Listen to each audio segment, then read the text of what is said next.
John Rutledge was born on September 17th in 1739 in Charleston, South Carolina. He came from a well-off family and was naturally groomed for success.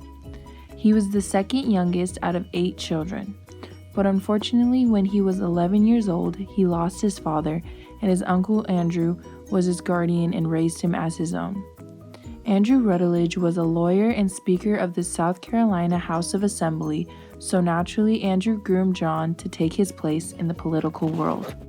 John received his early education from his father, George Rutledge, who was an Irish immigrant. As a teenager, he was sent to England to study law at the Middle Temple. There, he was admitted to the English bar in 1760. Shortly after that, John Rutledge married Emily Grimke, and with her they had 10 beautiful children. In 1761, John Rutledge became politically active. He was chosen to delegate the Stamp Act, elected to become president of his state's General Assembly, and he also helped write the Constitution for South Carolina. Rutledge supported slavery and wanted a strong central government. He thought that the United States society should be divided into classes and argued that only landowners should hold government offices. In 1789, he was appointed to the Supreme Court by George Washington. Bored and unhappy with his job, he shortly quit and went back to South Carolina to become Chief Justice of the Court of Common Pleas. Shortly after this, John Rutledge decided to leave the public life due to the death of his wife and beloved mother in the month of June. He tried to commit suicide by jumping into the Charleston River, but was unsuccessful. He became mentally unstable and died at the age of 60 on July 23, 1800. He is now buried in St. Michael's Episcopal Churchyard in Charleston.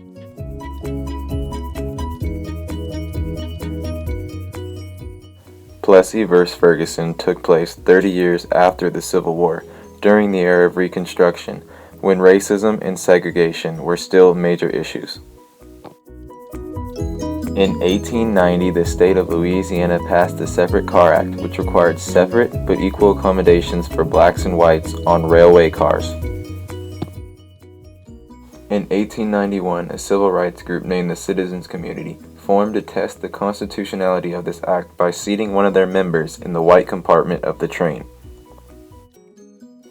The group nominated a 30-year-old shoemaker named Homer Plessy. Plessy was a mulatto, which meant he was 7/8 white and 1/8 black. June 7, 1982, Plessy was arrested and charged for violating state law by Judge John Ferguson. Plessy fought this by saying that the separate but equal accommodations for blacks and whites was unconstitutional because it labels someone in order to discriminate against them. Plessy felt his rights as an American of equal protections and privileges were being violated. His lawyer, Albion Tursi, also stated that the separation violated the 13th and 14th Amendments of the U.S. Constitution. Judge Ferguson ruled against Plessy, arguing that the state of Louisiana could regulate railroads as long as they were separate but equal. After this ruling, Plessy petitioned for a writ of prohibition in certiorari, which means a higher court would take over the case of a lower court. Once it was accepted, Plessy's case was now seen by the Supreme Court for final decision.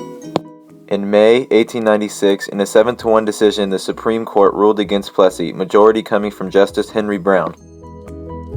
Brown further argued that the 13th Amendment only applied to slavery itself, which was not relevant in this case. The Supreme Court then ruled further that all facilities for blacks and whites were constitutional as long as they were equal. This ruling allowed racial segregation to continue in the South for 58 years until the decision was overturned in the case of Brown versus the Board of Education.